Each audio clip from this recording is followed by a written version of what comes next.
Good evening, everyone. Happy New Year, and welcome to kind of an impromptu live stream for discussing tonight. We're going to talk about my thesis that Strixhaven and the 5e forced errata is actually a good thing for the OSR. So while I'm waiting, I know I have several people waiting in the wings to begin watching, and I'll wait for a few more people to come on.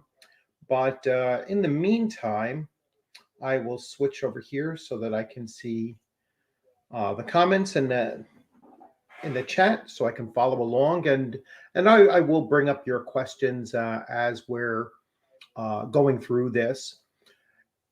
In the interim, let's talk a little bit about the channel. So I decided for 2022, this being New Year's Day, that I would spend a little bit more time doing these live streams. Now that I've found the streaming service that that seems to be working well and very easy to use, and that's I'm using StreamYard for this purpose. I am going to upgrade this to a subscription base. That way I have a few more bells and whistles to utilize. I'll be allowed to or be able to bring more people on, up to I believe 10 or so individuals if we wanted to do a big panel, and and also be able to stream directly to multiple sources. So now that I can see we have about 7 followers or 7 viewers, let's get right into the topic at hand. So my thesis is that Strixhaven and the 5e errata, the way that they were either written or implemented or just envisioned, I think is a golden opportunity for the OSR to capitalize on just that move towards a direction that I think is diametrically opposed to what Dungeons and Dragons was really designed to be, and also with the errata and the way that was implemented, I think that it was a direct. I think that it was a direct assault on just the way that a consumer anticipates when they purchase something, that when they purchase something, if they're happy with it, it shouldn't be forced upon them to make a change to it. And I'll go more into detail with that as we go along. So let me, since there's no comments just yet, I will go to the next thing. So Strixhaven, and I've watched many streams and videos dealing with Strixhaven. People rolling it out, people doing page throughs, discussing it, talking about it, and I intentionally waited about 3 weeks now before I jumped in on this, because I kind of wanted to see if there was anything that needed to be said that would be unique or just slightly different from what everyone else was coming out and saying.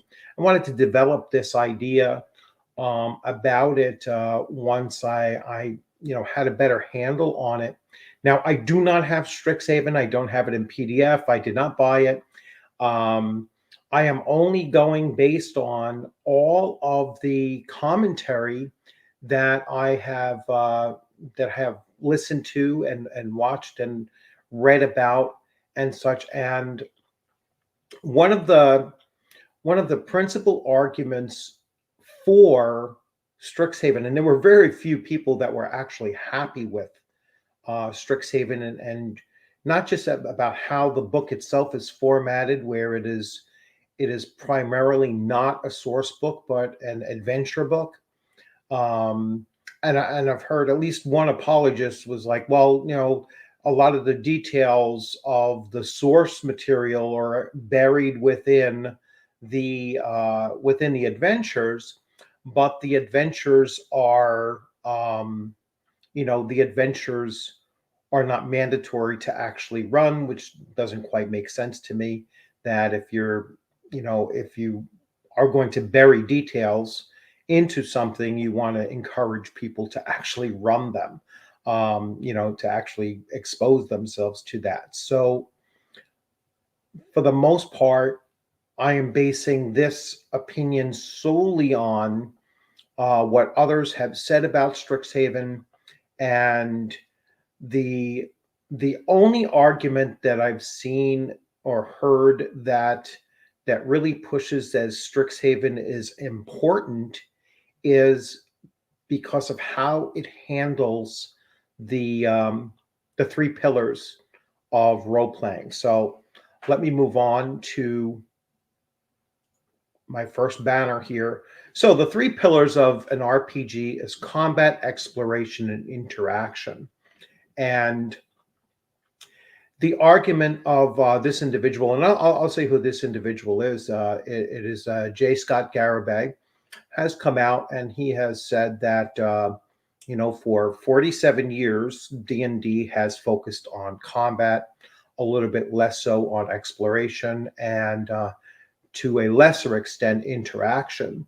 And when he's talking about it in that framework, he's talking about having complex mechanical systems addressing each of those. And his argument was that the focus has been on the combat aspects of the game and not so much the exploration, and almost virtually not at all the interaction. Now, when I look at the three pillars, and the three pillars are very, very important for you to include as a dungeon master or a game master, if you want to use that term, when you're running your sessions. It's important to have those three pillars represented in some way. In some cases, it happens as just a natural byproduct of running through an adventure, or running through a game session. And other times you're going to do it more intentionally, and that's where we start getting to the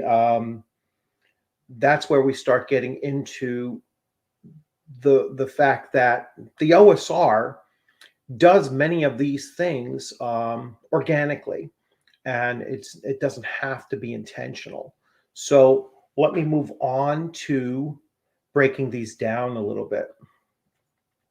So the combat pillar is the only pillar that requires numerical representation and calculations, oftentimes randomized.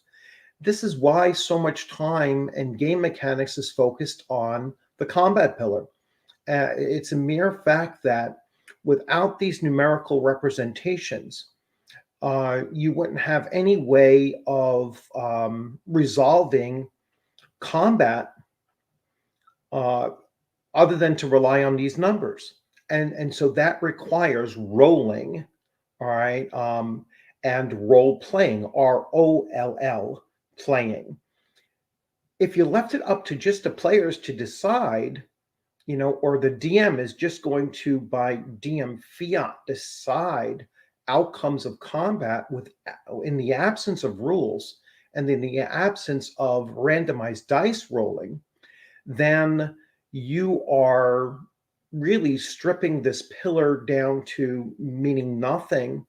And players are never going to choose to fail in combat for their characters. It's never going to be built in to their character story, which is why we have to rely on the unbiased results of dice rolls. All right. And oftentimes the random and, severe or very minor outcomes that come out of that, there's times, as I, as a DM, when I'm rolling combat rolls and I'm rolling for, the monsters, whatever they happen to be attacking my player character group, and I roll a 20, and I roll maximum damage and everything. It pains me to do it, but those rolls stick. And I tell the player, listen, you just took such and such amount of damage. You're severely injured. I can dress it up. I'm not just going to throw a number value at them, but it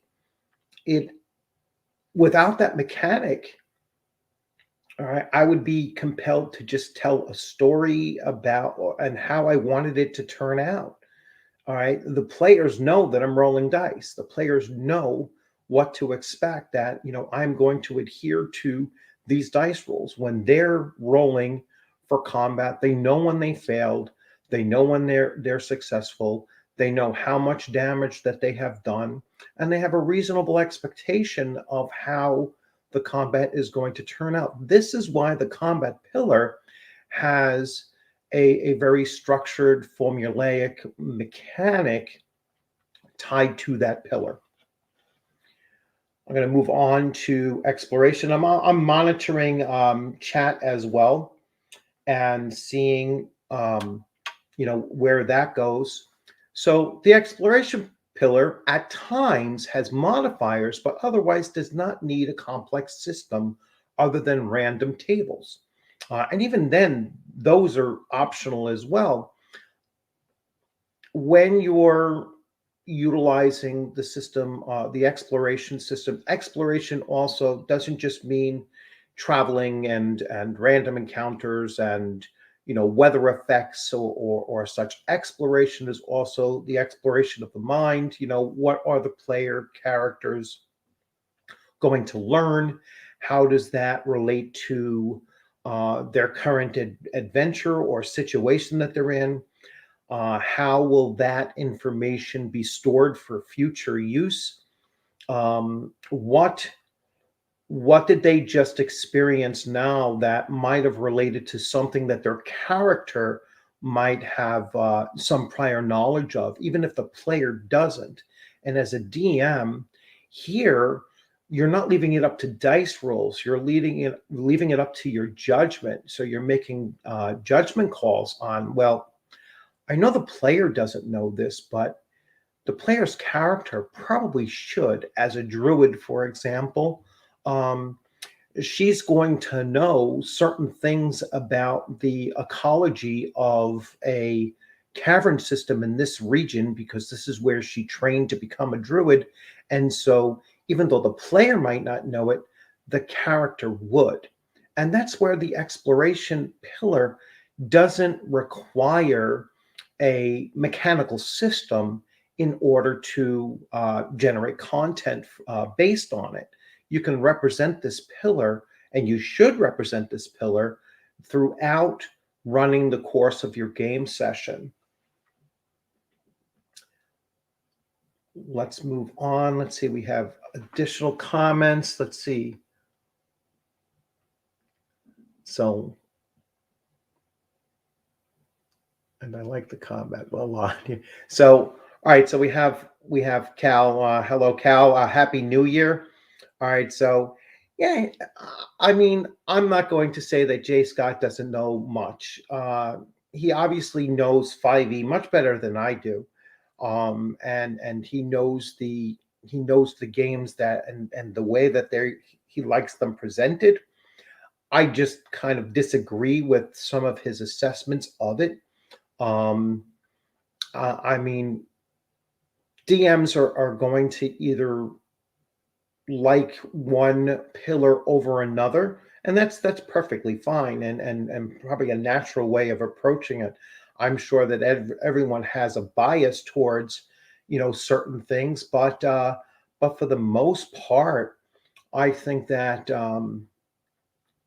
certain things are going to have a little bit more emphasis, especially mechanically, because it's required. All right. Let me see who else is in here. So, Rational Ginger, hello, good evening, I should say. Happy New Year. It won't be long before WotC removes all role-playing elements from D&D because anything can offend anyone. Yeah, and we'll get into that when we get to the errata, and they remove all of the alignments, or the predetermined alignments, and even though they used to be treated in a very flexible way by DMs. I will get much more into detail with that, but yes, I agree with you that they are slowly removing many of the aspects of not just role playing. They're relying more on rules to cover certain things that players and DMs didn't really need it written in order to go into it. But we will certainly touch upon that as well. So let me go back to my banners here, and we left off with exploration. So as I was saying with exploration, it's certainly uh, it does not require the number of mechanics involved with it, but it will have some modifiers, and that's really all that you need as a DM, is to have some of those modifiers to say, well, you know what, how is this going to affect a random encounters table, considering where they're in? So what would I see? What kind of random encounters might occur in this particular environment as opposed to that? But other than that, it doesn't really require that much mechanics to it. Now we get to the third pillar, and I want to spend a little bit more time on this third pillar. Interaction is how, when, and why the players choose to have their characters interact with other PCs or NPCs. There is no need for this to be mechanized. It is role playing, not role playing. I made a little typo there. So it's role playing, not role playing. It's you're the player choosing how your character is going to interact with other players' characters and the NPCs or monsters or creatures that the DM is controlling. All right. This doesn't need dice rolling. All right. It doesn't. I mean, you might modify a reaction table to a certain extent, and you'll use the, but other than that, um, this is all talked out amongst the players, and it's talked out between the DM and the players are telling the dungeon master, this is what my character is going to say or do with this NPC that they're dealing with. And the DM is going to control the reaction of that PC or NPC. The DM is going to take a look at the character, all right, and hopefully know what the character is like, kind of know how the player describes what the character is saying, and then just make a determination. All right, so it's rulings over rules, all right, or it's making a judgment call based on how the DM wants this interaction to move, all right, but still based on what the player actually says. Now you can take other things into account that's on the character sheet. Like I've had my players tell me, well, I know quite a bit about hunting. It's one of my my non-weapons proficiencies. And so when I'm talking to the Ranger's Lodge, even though I'm not a ranger, I might, still know something about hunting, which is an interest area that they may have as well. And so we might be able to strike up a conversation along those terms. Now, I'm not having them roll it necessarily unless I want to decide, all right, well, we're gonna attach a charisma roll to this, or a wisdom roll to see if you kind of understand this interaction. But other than that, I mean, just determining, success or failure is different than having complex tables and a complex system to determine how that interaction is going to take place. Let's see. Let's go back to comments and see the next comment. That's all right. So Cal says that he is biased towards combat and games, but enjoys enough of the other two. Yes. And Rational Ginger, likewise, I found that campaign books don't go far enough, so I add my own elements to liven things up. Yes, absolutely. This is where the quality of a dungeon master and the quality of the players can really shine through by breaking away from needing rules and just letting it have a natural flow to it, and you as the DM and your players controlling their player characters are going to make these decisions, and you're going to sort these things out as they go on. You're going to do what makes sense, and you're not going to rely on some rule that says, oh well, I have to roll this to determine how the bartender is going to react to me asking this particular question, about someone I'm searching for. No, the DM is just going to make that decision. What will move the story along? All right, and in the in the most interesting way. All right, I'm not going to rely on some table to tell me how to do that. I'm not going to allow some table to say, well, you can't ask that question. No, you can always ask the question. It just might have a consequence or an outcome that you're not expecting, whether it be positive or negative. Let's go back to our banners, and we are going to go to, so here, Strixhaven. Strixhaven adds role-playing to the interaction pillar. Further adds mechanical advantages based only on engaging in it. This makes it compelled or mandatory. So yeah, there's a portion of Strixhaven where it's talking about creating these different categories of association that you could have with up to 4 other characters, whether they be NPCs or player characters. And the more of these relationships that you form that are positive relationships, the better your mechanical advantages will be. So if you choose to play a character that is, pretty much taciturn and an introvert and not looking to form these kinds of relationships, you are going to be mechanically disadvantaged, all right, in that system. That is a terrible role-playing system to have. It adds nothing to the interaction pillar. As a matter of fact, it's detrimental to the interaction pillar because it is resorting to rolling dice to determine how you're going to respond, or it gives a penalty for not responding to a certain interaction cue that you're supposed to according to the rules. And to me, it's just a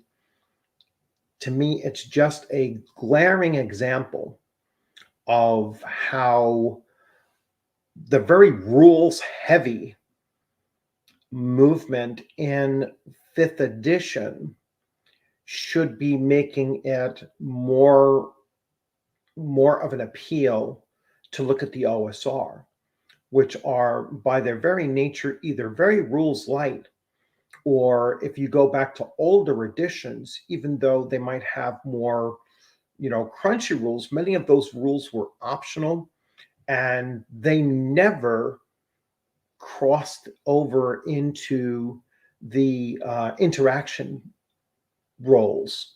All right. They, certainly not to this extent. Like I said, the most that they might do is modify reactions, And in most cases, an experienced DM was not really rolling reaction rolls anyway. He or she was just determining how NPCs were going to react to the characters based on what the players had their characters say or do. Let me take a look at the comments again and see. So Legion of Myth, thank you for dropping in. Most likely it's Max. So hello, Max.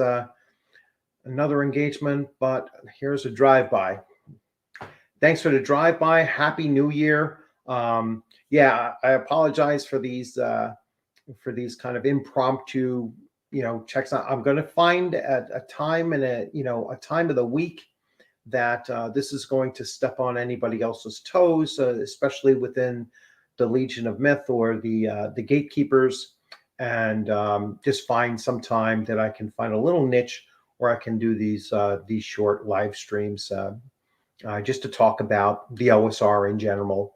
And without further ado, let's see. So wait, Strixhaven just copied the rival ally system from Dragon Age 2 that doesn't work on a tabletop and turns into a popularity contest. Yeah, I think it's even worse because they tie that that mechanic, to advantages that, like I said, if you're playing a magic user who's taciturn and is antisocial and that's your character concept, then you're going to be disadvantaged through those adventures in Strixhaven. It just makes no sense to do that. It's taking the role playing. I'm really surprised that people aren't arguing more.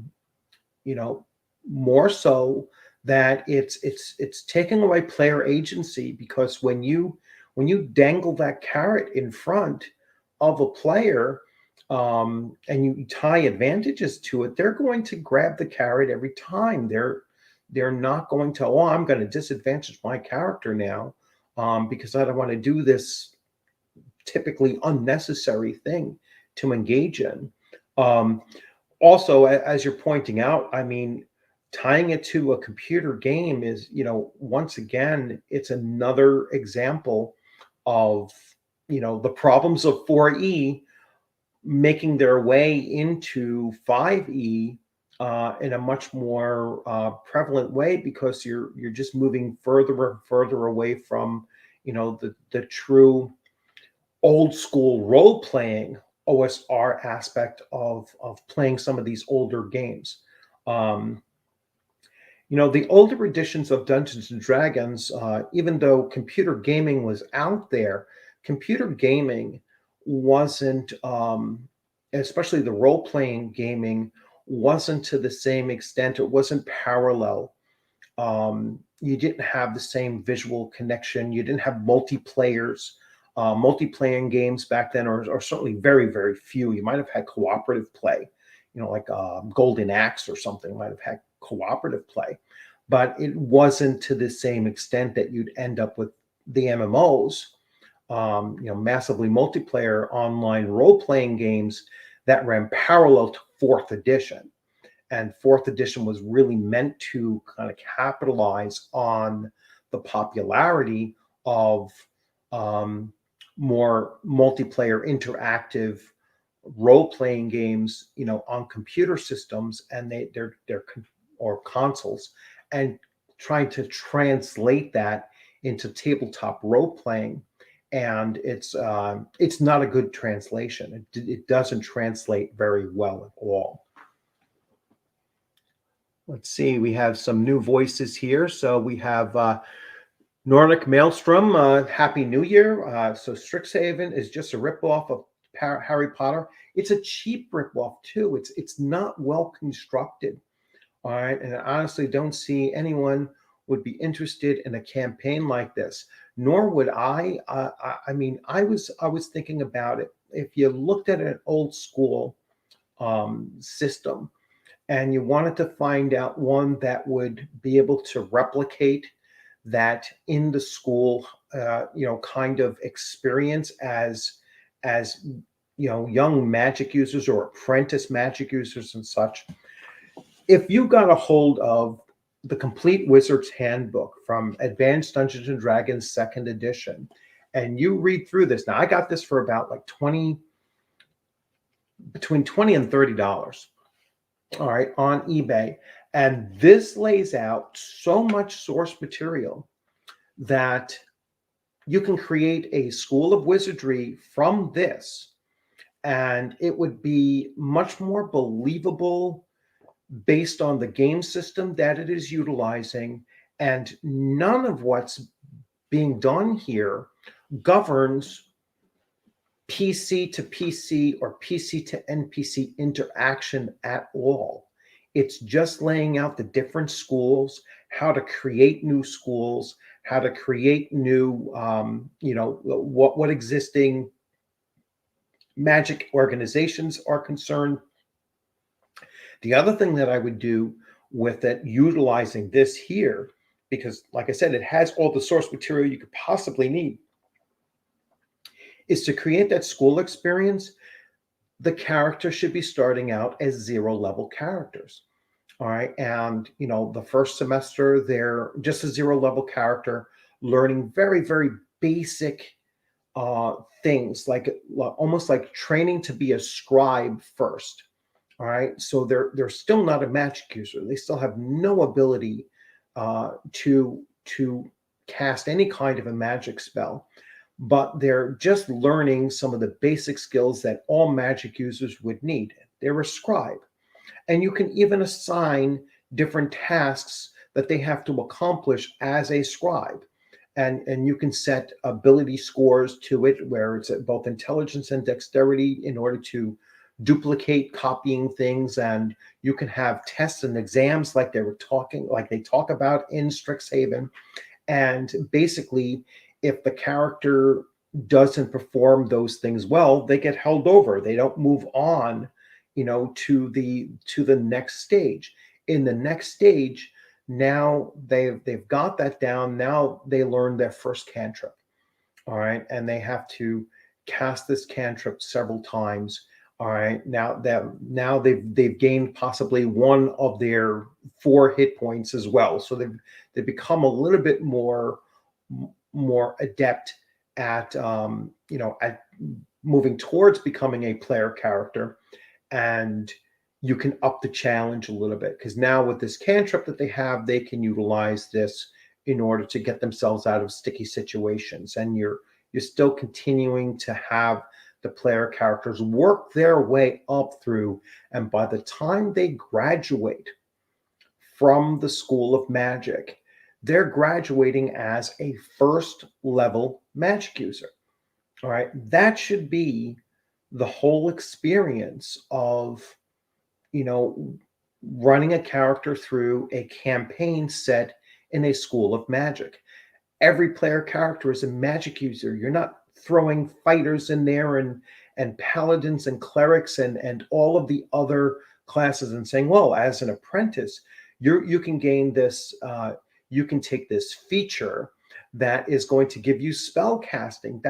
It's a totally watering down the entire class structure.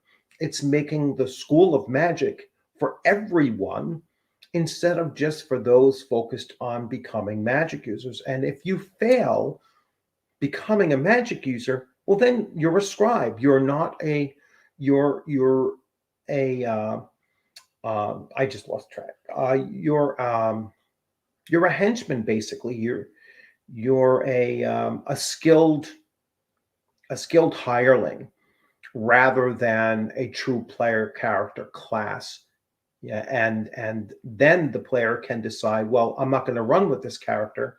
This character will just become an NPC, a scribe that's in the school that my next magic user character might be able to encounter along the way, and maybe that one will make it through this process and become a true magic user by first level.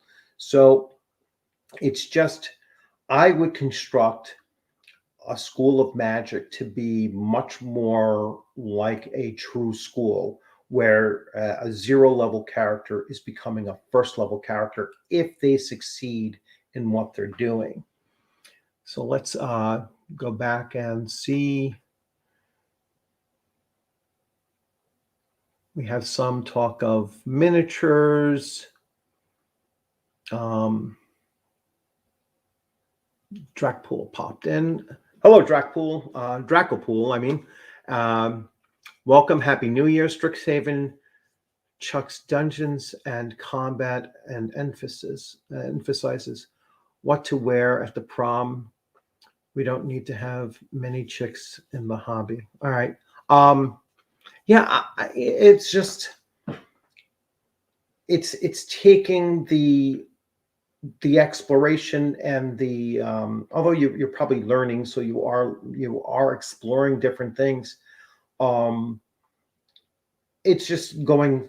It's allowing the pendulum to swing too far the other direction, and it is my biggest thing about it, or biggest complaint about it, is that it is adding mechanical complexity to something that is supposed to be role playing. All right, and instead having you roll dice in order to determine it, and it's kind of forcing it on you, because it will give mechanical advantages for engaging in it and disadvantages for not engaging in it.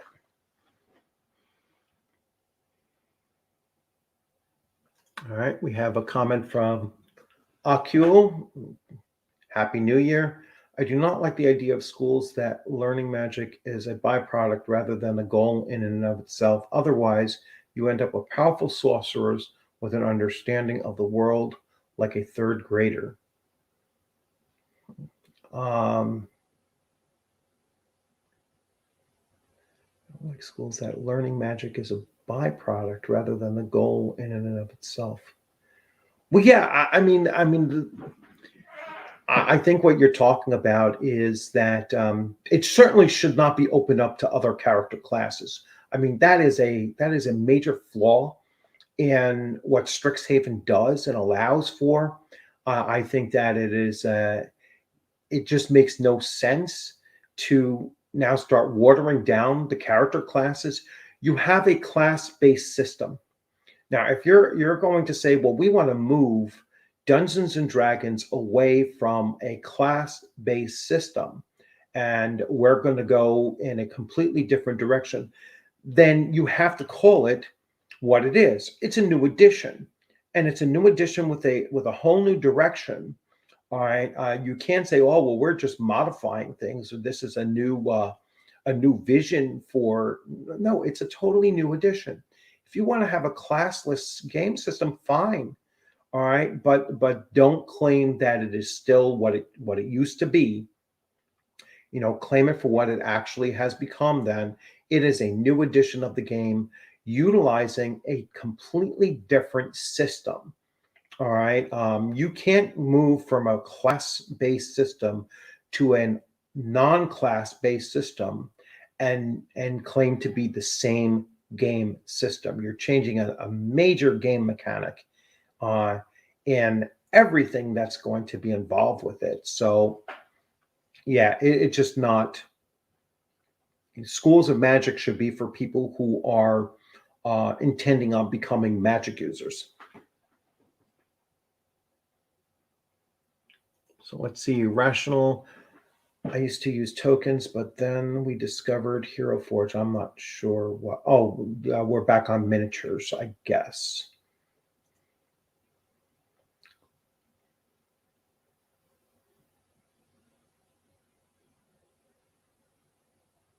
As far as a unit, yeah. So some of these comments I think are very specific, directly towards each other. So let's see. This sounds like teen drama identity party. Yes. So this is a new person. So Man of War, Happy New Year. This sounds like teen drama identity party. I'll pass. Yes. And they'll never release the numbers on how well this thing actually sells or doesn't sell. I've heard kind of from others that it's not selling that well. But like I said, I have no idea. They'll never announce that, oh, this book undersold what we thought it would. I can only go based on the commentary that I've seen many other YouTubers putting out there, that very few actually like this thing.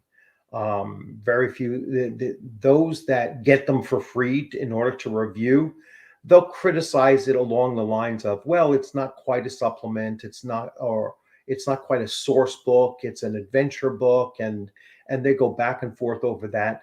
They pick at the various aspects of it, which are not very critical of the content of the book, but rather they'll talk about layout or this or that, or nonsense. And that's just to shield the fact that they're getting free copies, and they want to continue getting free copies of future items so that they can talk about it, rather than coming out and saying, listen, I think that this is not a good idea for the game system, and I don't think it's a good idea for the hobby.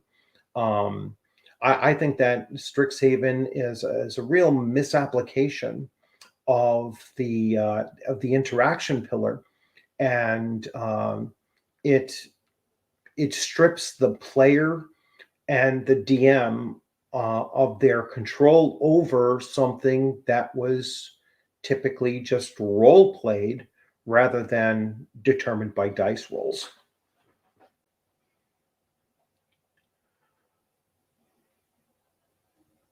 Let's get some more.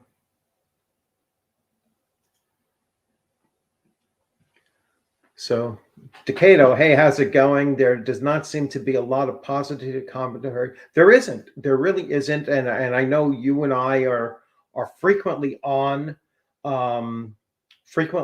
some of those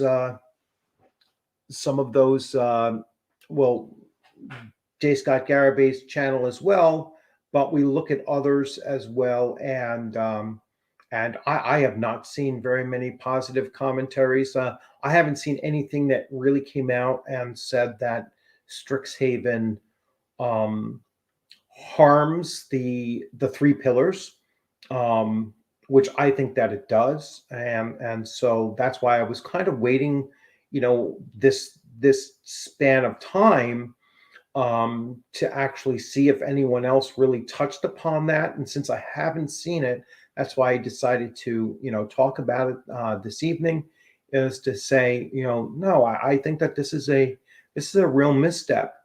All right, and it's one that I think the OSR can capitalize on, and I'm going to follow through with that concept as we go through this. So James Lowry, Happy New Year. It's in the spirit of the book that is the issue. Yes, it is. It's the spirit of the book. The book is moving. The book is moving DMs and players towards mechanizing interaction, and making it something that is just out of our judgment, to make those judgments on our own, and it's just the antithesis of role playing. We didn't need this, and no one asked for it. We didn't need it, and you don't find it in old school role playing. All right, and the reason for that is that we didn't need these crutches. Players came to the table looking to play their characters, and they didn't need rules to tell them how to do this. DMs didn't need rules to tell them, oh, well, you have to tell the player that they can't do this. We had the full control over what was going on, and no one's going to waive a rule book. No one's going to grab a second edition book and say, oh, well, wait a second. This interaction, you can't do it this way because this is what the rule says. I have these three NPCs are beloved of mine, and so I get an advantage roll on this particular. It's insane. All right, it is the exact opposite of what it's supposed to be in a role playing game.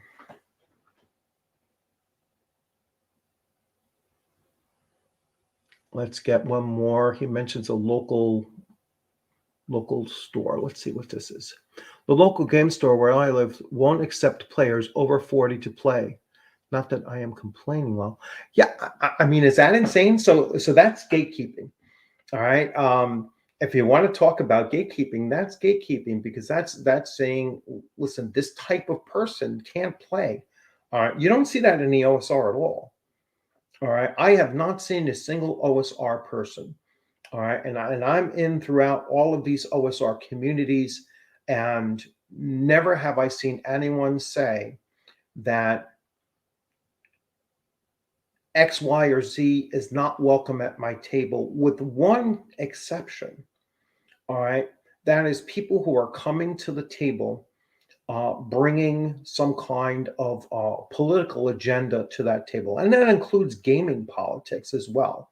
That includes this, this perception that, well, you know what, if you're coming to this table to, you know, to thrust your identity politics at the table, or just won't recognize the fact that the purpose at this table is to play a game, and it's for pure escapism, and it's not to act as a it's not a therapy session, and it's not designed, we're not trained professionals, number one, in that, and number two, we're just here to have a good time, we're just here to run a game. All right, this is the game that we're running. These are the rules that we're using. This is the general, theme that you can expect to see. This is the movie rating. If you want to give it a movie rating, is that, basically this is what you can expect from this. I'm fine with all of those things, and once you lay that out, then it's up to the player to decide if they want to sit down or walk away. And they're welcome to do either. But once they choose to sit down, that is consent for everything that you just described to them. And so if they're coming to the table with an agenda to change the way that you're running the game, then they're not there to play. They're there to make changes in your game. And no one should have that ability.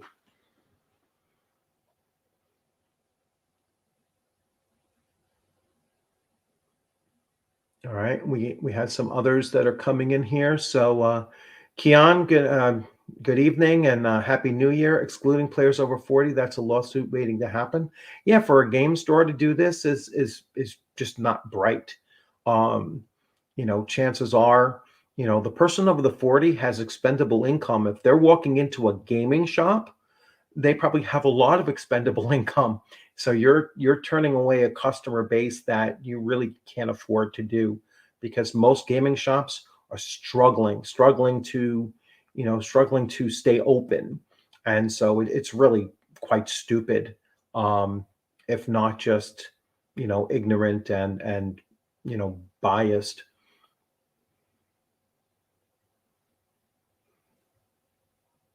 All right, let's get the next banner up. So as I said, Strixhaven is given, this is a crutch that the OSR RPG games did not provide, because it wasn't necessary then and not needed now. You don't need this to run your gaming table. You don't need any kind of a rule to tell you how to role play, or to tell your players how to role play. It's just not necessary. So I'm going to switch gears a little bit now, and move off of Strixhaven to a certain extent, and we're going to get to the errata portion of my opening thesis. So here, the errata. When this was forced upon the consumer, and I will stand by it, that this is forced, because it is automatically altering pre-existing PDFs. The choice of the DM or the player to use them was denied. So when they produced this errata, and in particular, we're not talking about the mechanical changes that they made, or changing a throwing axe to a hand axe, in the nomenclature. We're talking about stripping alignment from certain, certain characters, whether they be player characters or NPCs, or monsters. We're talking about altering the whole concept of whole societies that was, within the lore for literally decades, and changing this so that, you know, players and DMs now are stuck with this concept that you can no longer consider demons and devils as being, almost, well, exclusively evil, whether it be lawful evil or chaotic evil in the cases of devils versus demons. But now you have to say, well, they tend to be lawful evil or tend to be chaotic evil. And so this is supposedly giving an outlet for there to be good devils and good demons. It just makes no sense. All right. It's just trying to create the the facade of, this is more inclusive thinking, or this is more, this is giving more ability for the DM to make these choices for them because we wrote it down on a page. If a DM wanted to have, if you can have a fallen angel that becomes a devil, you can have a devil who reconciles and becomes forgiven or whatever, and but it's no longer a devil and it's no longer an angel. All right, it is something, it is something different. All right, they have completely altered what it is by their actions of being outside of that alignment system. They talk about, the possibility that not all paladins have to be lawful good. you know Actually they do. It's clearly there that they do. There are certain things that are required based on the class structure that has been a requirement, going all the way back to the beginning. And by creating these alterations, you know what a non-lawful good paladin is? It's a fighter who's no longer a paladin. All right. That is actually how the rules of the game work. All right. So by trying to insert these things, but again, it's not the changes that they made, it's how they implemented them. They took what was already a purchased item and then changed it without the permission of the consumer who already purchased the product.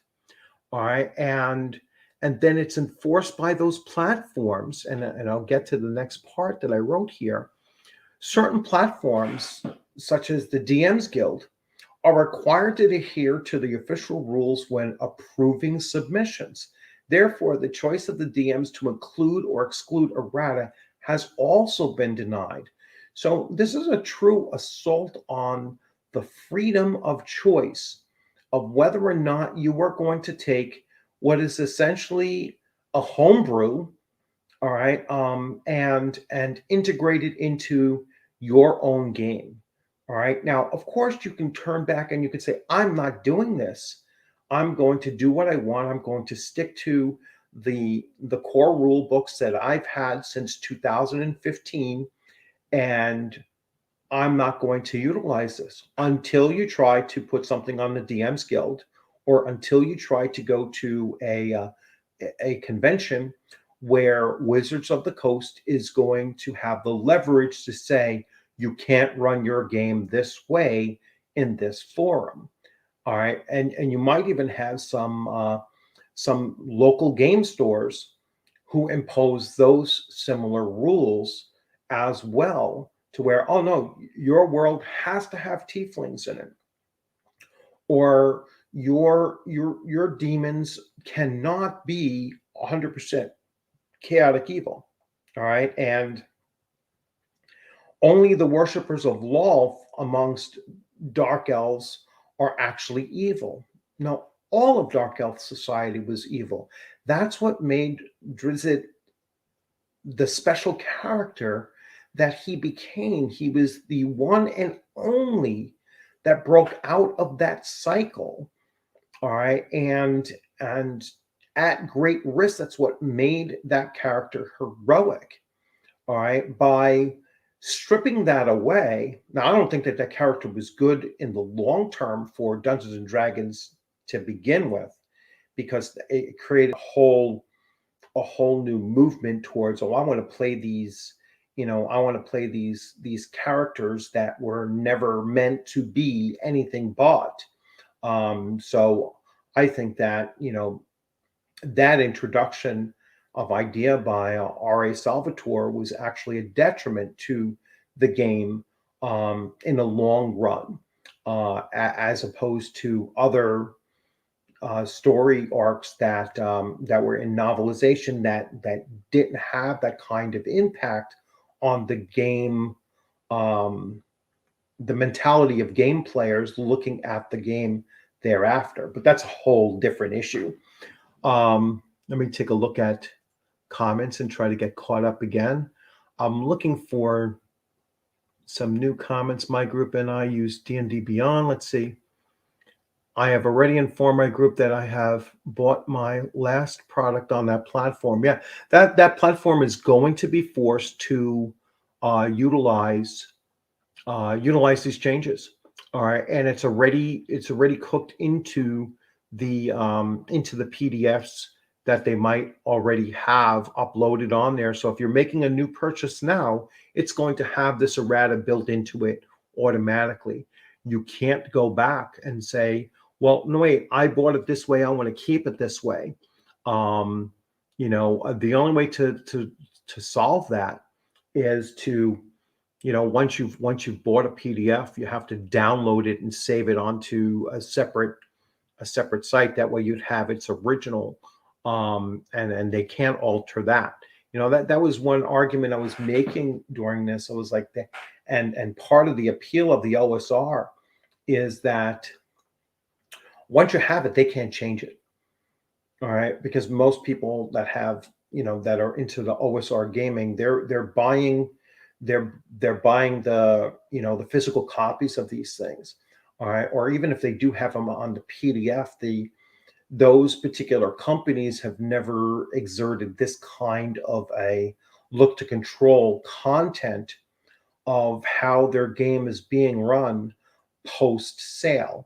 All right, like they do on the DM's Guild, or like they do on D&D Beyond, or on Open Bookshelf, which is Drive Through RPG, where they can go in and they can retroactively change the PDFs. I haven't seen any OSR company actually say, they might update things. They might have, hey, we tweaked this, we've made some minor fixes or whatever. But changing the whole rule system, I've never seen that. Or changing major aspects of the rules, I've never seen that either.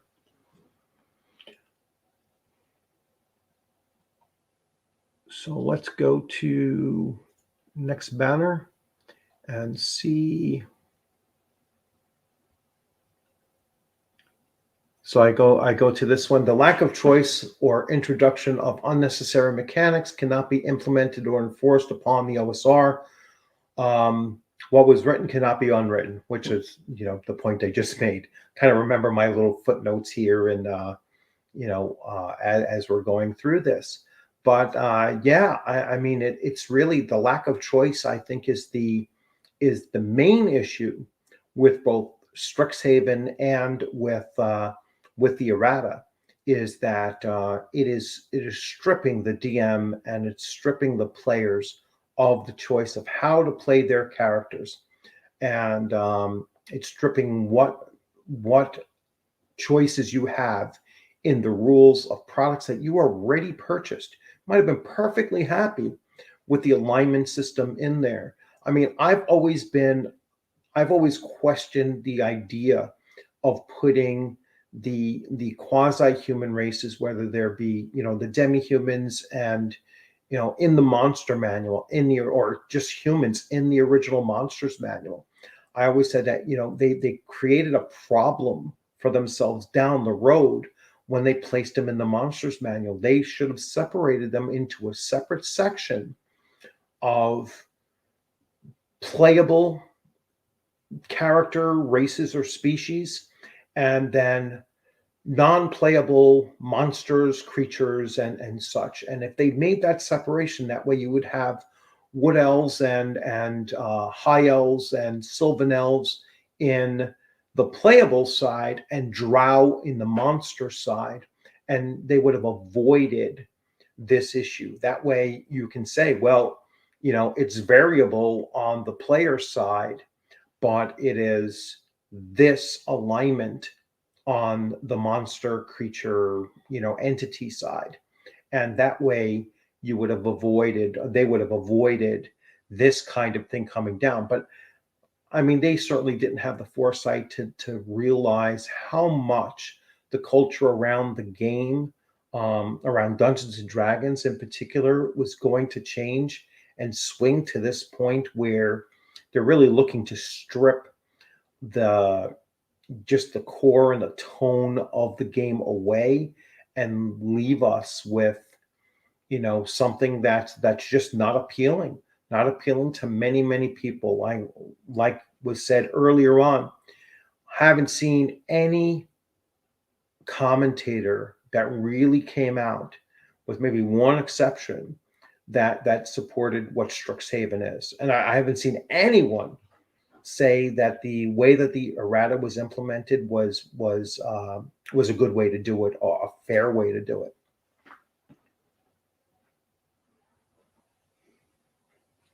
So how does this relate to being a benefit to the OSR? And that's where I'm going to shift to this here, and then I'll get back to your comments again. So overall, I believe that this was an eye-opener for many 5e DMs and players. The OSR is a greener pasture for freedom of running your table, running one's table, as well as the freedom of play. I think it really did create a real differentiation between where 5e is looking to go, where Wizards of the Coast is looking to move their franchise, and what most of us are doing at our tables. And the rejection, I think, can be measured by just the outburst, and the fact that they tried to scale this back or walk this back at least several times, or explain it away at least several times when it was first released. And that's this point that I made here. So the differentiation between 5e and the OSR is self-inflicted wound that the OSR should capitalize. And the way that we should capitalize on this is by pointing it out, number one, and then by running more OSR, more often, and in various public areas. I actually cut that off there, but just keep on pointing this out, that look at where Wizards of the Coast is moving this, and look at where they're moving the game, and then just reiterate to potential new players, to the modern players out there, that if you're looking to see those three pillars, of combat, exploration, and interaction, then these versions of the fantasy role-playing genre, or whether it be sci-fi or any of the genre role-playing games, these are examples of a place that you can come to, and you will be the one making those choices, and not so much made by dice rolling, but rather you role playing your characters as they should be, or your DM is going to make those judgments. Your DM is going to make rulings rather than follow rules based on what makes the most sense for the situation that you're in. Let me get back to some comments here.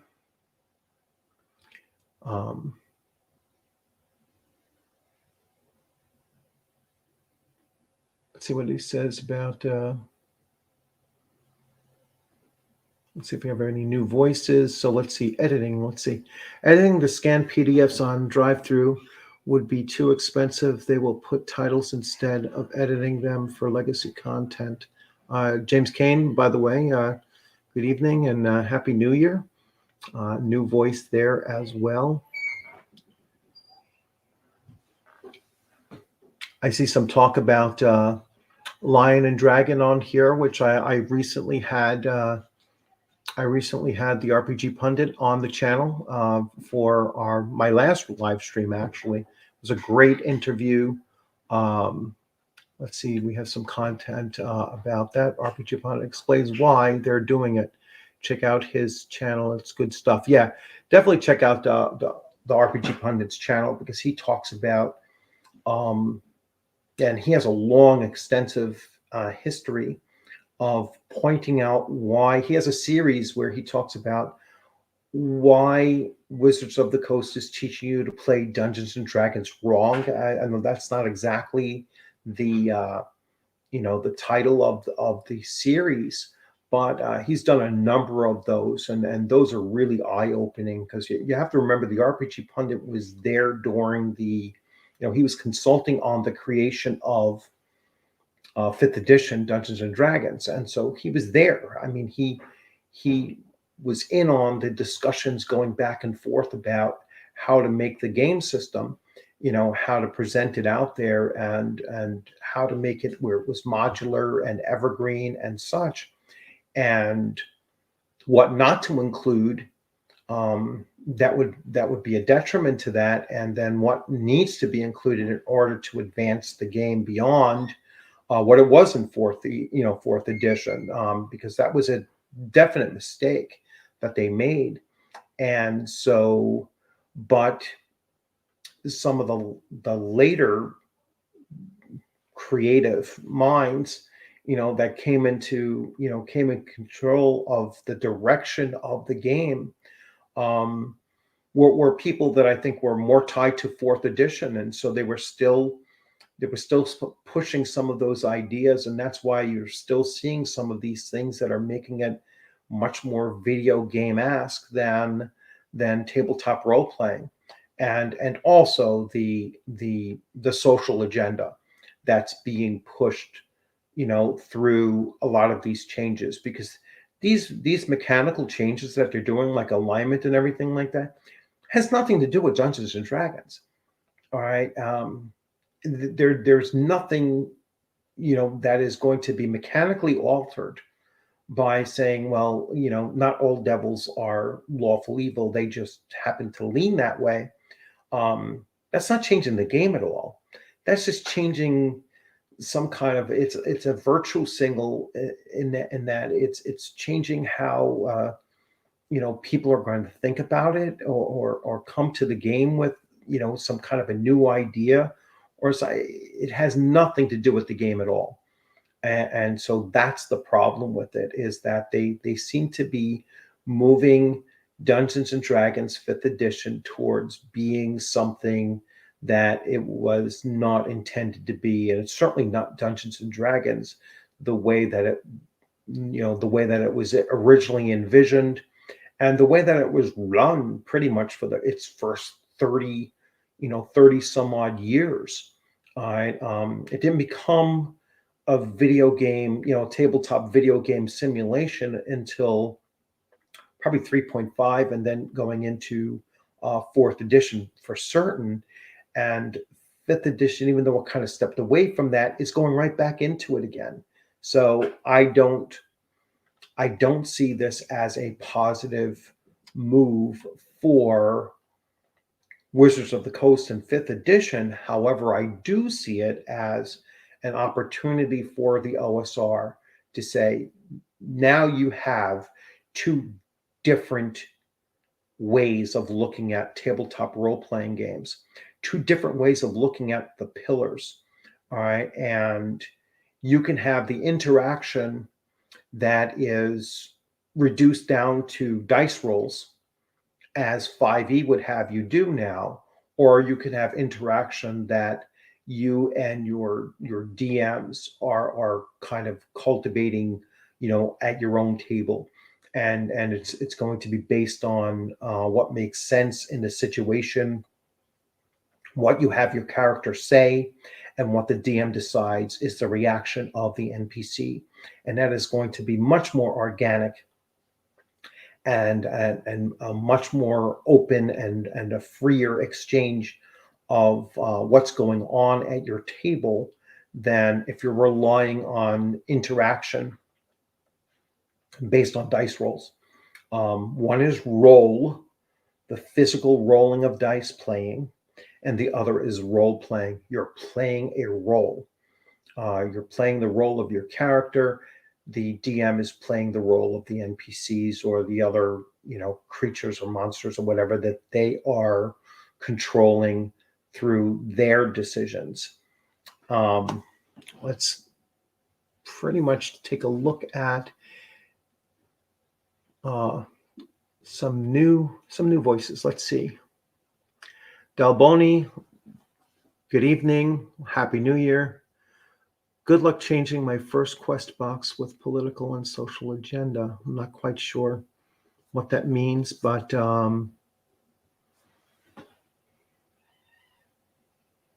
let's see. I don't see what that's attached to. Dracopole, if you think WotC are good people, ask yourself when in the history of the world is it a good people blurring the distinction between good and evil? I'll wait. Yeah. No, it's not. It's like it has no game purpose. That's the thing that I'm saying. It has no game purpose. And then the way that they implement it is by inserting it via electronic fiat into all of the pre-existing PDFs that you might have already purchased, and you have no choice in the matter.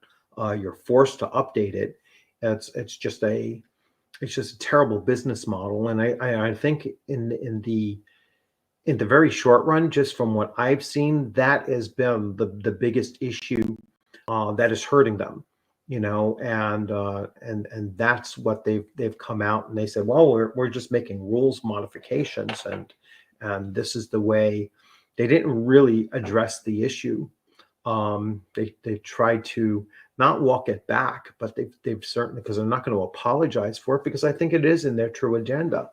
I think it's in their true agenda to have that control. That's something I brought up during my interview with the RPG Pundit, and I actually gave the 3 reasons why they're probably doing it. And the one reason is, and he concurred and said if it were left entirely up to Jeremy Crawford, he wants that power to be able to just change the digital products that you've already purchased to push this new, this agenda out there, and you won't have a choice. But I'm telling you do have a choice. There's the OSR. That's your choice.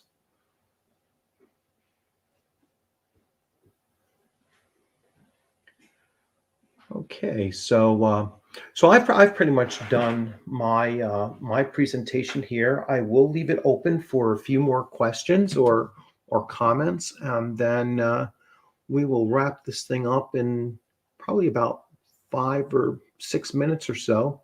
So I want to thank everybody for coming on in and take a look. I want to wish everybody a happy New Year, and I look forward to seeing you on gaming screens in the very near future. Let's see, baseline 5e isn't bad. All right, let's take a look at this comment here. Isn't that bad, but they couldn't leave well enough alone and bought into the power creep and the further complications. Yes, that's absolutely correct. And I think it really took a turn with Tasha's. With the release of that book, when they started to strip away the idea of the character races having racial traits, that was the first real indicator that they were going down a path that was no longer Dungeons and Dragons. And it's not to say, well, Dungeons and Dragons was based on bioessentialism. There was a reason for those racial traits. The reason wasn't to be detrimental. The reason was for you to make purposeful and meaningful decisions when creating your character and choosing a class and a race combination, so that you didn't always pick the, what was the min max version of anything. But you had the pros and cons of choosing, one combination over another. And so that was the purpose behind it. The purpose behind it wasn't to say, oh, well, we want to be mean and we want to, make all dwarves lower charisma than certain types of elves or something like that. It was really designed so that you had a choice that you needed to make, and look and say, well, this is what my character concept is, initially, but now let's see what class and race will best fit that idea.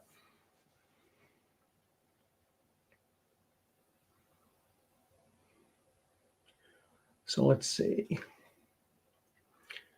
First quest is an introductory box from my childhood. New gamers are trying to change the 5e adventures I play with agendas, but when I play with old friends, they play old school, and evil is evil. Yes. Yeah, and I've seen just recently, actually, in a game I was playing in, not running myself, and a newer player, younger individual was coming in, and even though he was told that we're running the Holmes edition of Dungeons and Dragons, he was trying to bring in a character race and class from Volo's Guide, and it was like, I'm sorry, this is not a 5e game, and yet he couldn't get around that. We kept on saying, but this is what I'm coming to the table with. And it's like, it's the wrong game system that you're coming to the table with. It's the wrong edition. It's the wrong character class. It's the wrong, attributes. The way that you created the attributes was completely wrong. And you had 2 weeks to know this. You had 2 weeks to reach out and say, well, you had pre-selected or pre-gen characters to choose from. And he just, feigned sickness and walked away from the table, at that point. But there was no way to really convince him that he was wrong to come to the table with the wrong rule set, and that's a very modern view of role playing. That's just not going to fly. Certainly not in an OSR table.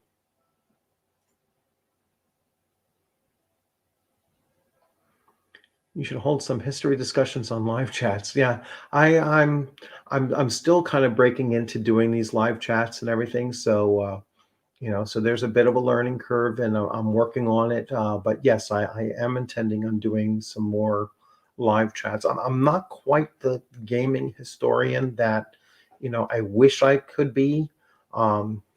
Take some time to bone up on everything, because when you're talking about gaming history, if you get anything wrong, there'll be some people out there that will literally crucify you as if you've just misstated an entire thing on purpose. And I'm not going to delve into that. So I am certainly not an expert on it, but I do have a growing interest in digging more and more into the history of the game and how it was developed. I'm doing a series where I'm actually going through Gary Gygax's book on game mastery, and then I will go through his book on on how to be a great player of Dungeons and Dragons and work it through that way as well. So yeah, certainly I'm working on it, but I'm not quite there yet. But I will be doing more live chats, that's for certain.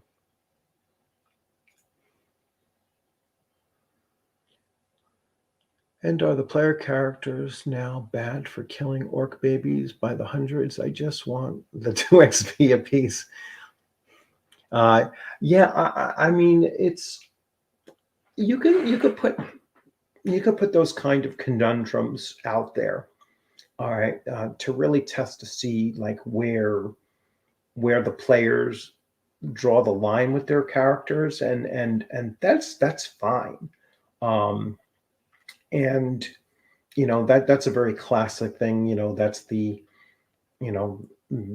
paladin slaughtering orc babies kind of thing that comes up every once in a while, more as a meme or as kind of like a gotcha kind of scenario where it's like you really can't answer that question correctly in either way, and that's where role playing comes in. you know um, will your paladin suddenly become a fighter because of doing it, or does that meet, how can they rationalize it? Um, I in my current campaign, I have a an enclave of druids that are more neutral evil. They're still neutral, but they have an evil outlook on how they're moving their enclave forward and what they're trying to do. And because they're rationalizing it as being a natural way of following things and a neutral way of following things, um, they're still druids. All right, because they're deluded in their belief system, and so they're still following it along. And so that's how I as a DM can twist the alignment system to still work within that concept. All right. If I had to roll dice to determine it, they wouldn't end up that way. You know what I'm saying? It's like it's just a that's why the DM and the players need to have that interaction control over what they're doing at their table and not have it rely on some game mechanic in order to determine that that's the way that you're supposed to go. It's role playing, not dice role playing. Got a question here. What is a good book for the OSR? Good intro book. The best game system, and this is just I've heard it a number of times, and I kind of lean that way as well, is the basic and expert set of D&D BECME is the best way to introduce players to new players to role playing in general and to Dungeons and Dragons in particular. And you can still get them on eBay without buying them from Wizards of the Coast. You can get them on eBay. Books alone for like $20. Sometimes a little bit more. Really depends on their condition, but you can still find them. And if you don't buy them in the box, they're not that expensive and comparable. You're going to pay $24 for a 5e basic set. Sometimes you'll get essentials for as low as $8, but usually like $16. I'd rather buy the basic, AD&D. I'm sorry, basic Dungeons and Dragons for $20-$30, and you have a much better system, I think, to introduce new players to the OSR and to Dungeons and Dragons or role playing in general, and it's evergreen. I mean, you can play it literally forever. And just, it doesn't go all the way up to beyond BX combined brings up to level 14. That's a whole campaign. If you can get characters to actually survive and go all the way up to level 14, that's an entire career for an adventuring character. You don't need to bring them that far beyond level 14. And in most cases, in those earlier systems, it's really tough for them to last that long as well. So that's my suggestion as far as introducing new characters. If you want to look at more modern games, you have basic fantasy role playing, which is one of the cheapest versions. All right, you can get it for free as a PDF for $5 for the soft cover. You have Swords and Wizardry, which does a great presentation, great box set for it. That'll run you probably about $60 for the box set. I'm not quite sure. I got it on a Kickstarter, so and I paid about $60 or $80 for it on the for the collector's edition of it. But there's plenty of retro clones out there that cover the same material, and you can get, you can easily get copies of it. But I prefer getting the original, even though I do have some of the other more modern reprintings as well. Yeah, Advanced Dungeons and Dragons First Edition is, I wouldn't say that's a good place to start, but that's a good place to end up with.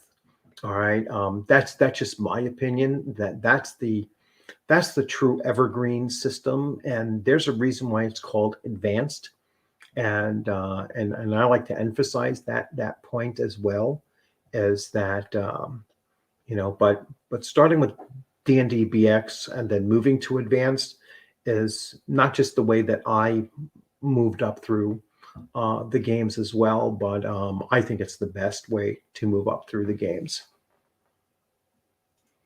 Let's see. Yes, it is, unfortunately. Um,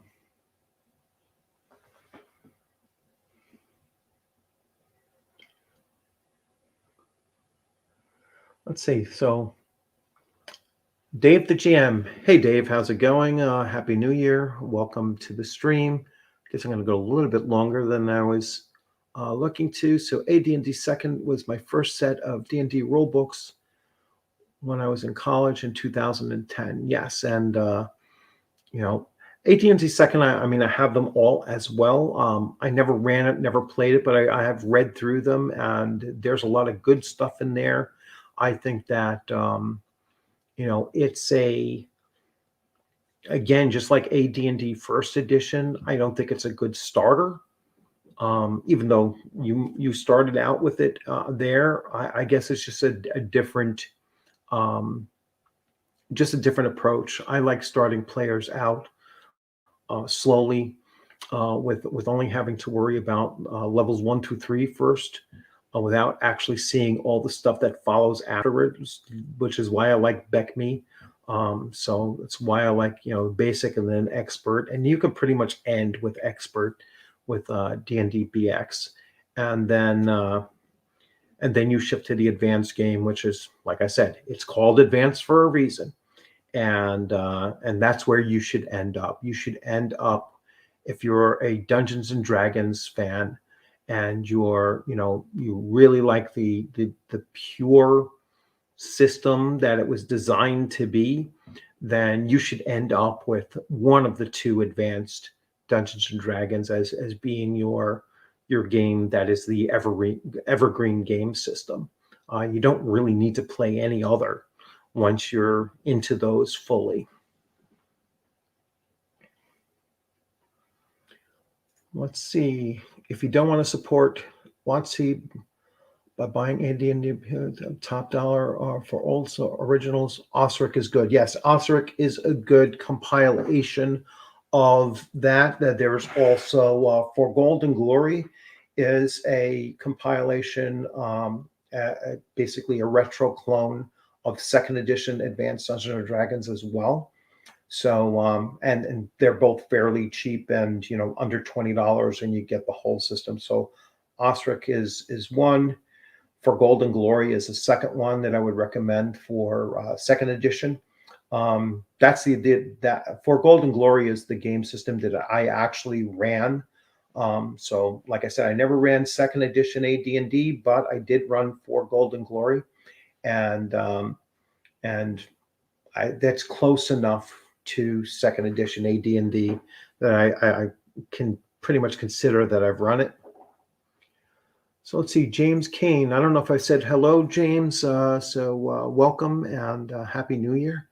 I like Swords and Wizardry Complete. The PDF is free on Frog God site. All right, that's good to know. AD&D is a good place to go later. Yes, absolutely.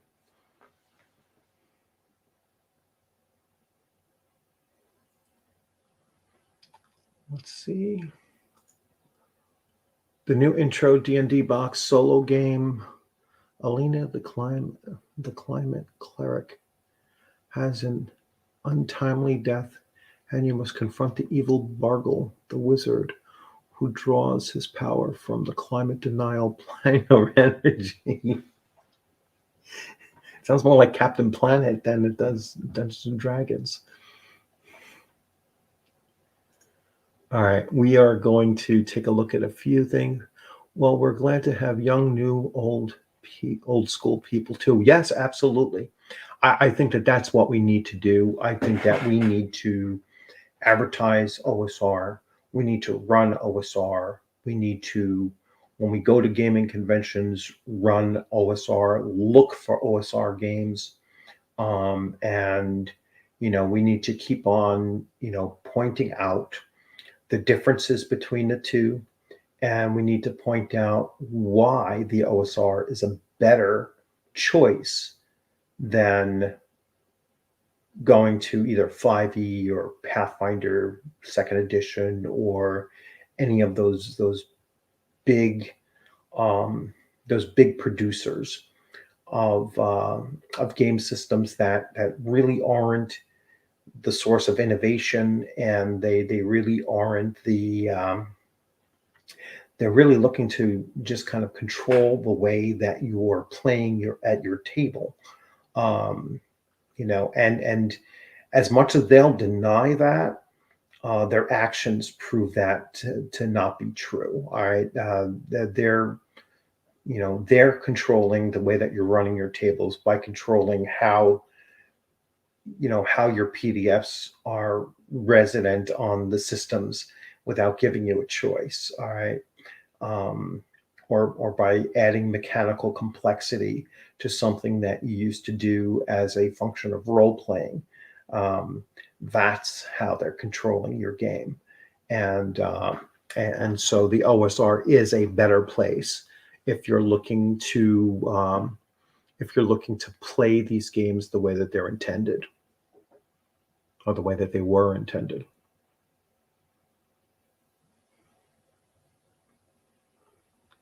And I'll do one more sweep, look for any new voices.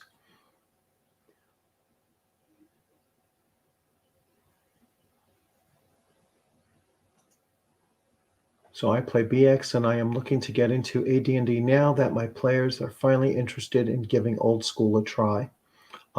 Yes, that's TSR's basic and expert boxes were made to expand the hobby, and teachers consulted on it, not just wargamers and their lingo. Tracking the game, not politics. So we made to see their like again. Yes, and that's absolutely true. It's considered to be the best introductory version of Dungeons and Dragons. I mean, the D&D Cyclopedia is a great book too, because it takes all of the basics and puts it into one source. The reason why I don't like using it, other than just a reference, is the fact that when the players get their hands on that, they're going to be looking way, way far ahead and just get muddled and confused with all of the various options, rather than just focusing on levels 1, 2, 3 that you have in basic, and then levels 4 through 14 in the expert box. And you should really pretty much end your campaign, if the characters last that long to 14, end it at 14, have them become lords or whatever, and they become NPCs, and then you start the next cycle. Here's a new name, Mr. Sluggo. Good evening and Happy New Year. Basic Fantasy RPG is great, and it's cheap. It's only $5 for the soft cover. And it's a very easy system to use.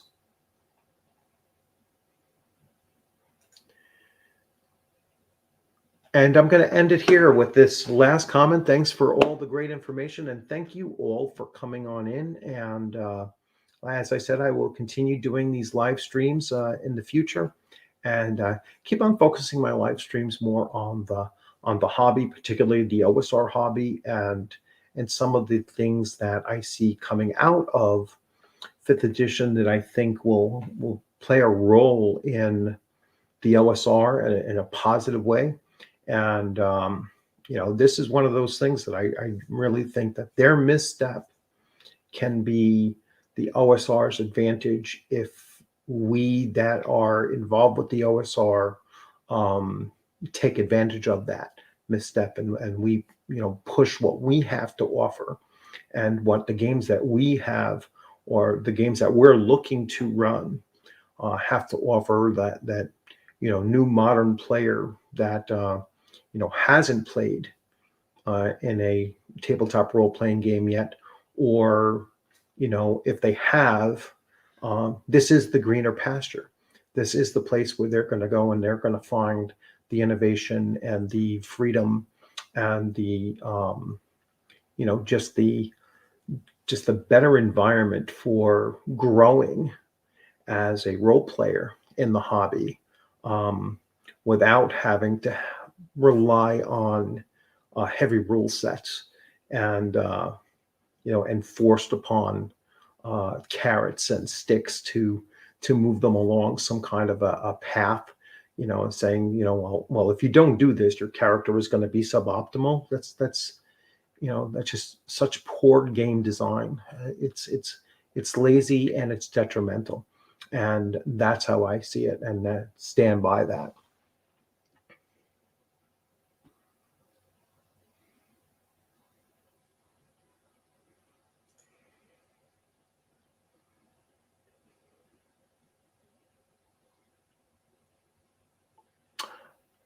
Yes, if that's directed at me, I certainly do. And I mean, I've been running an AD&D First Edition campaign for the last 22 weeks, and I do recaps.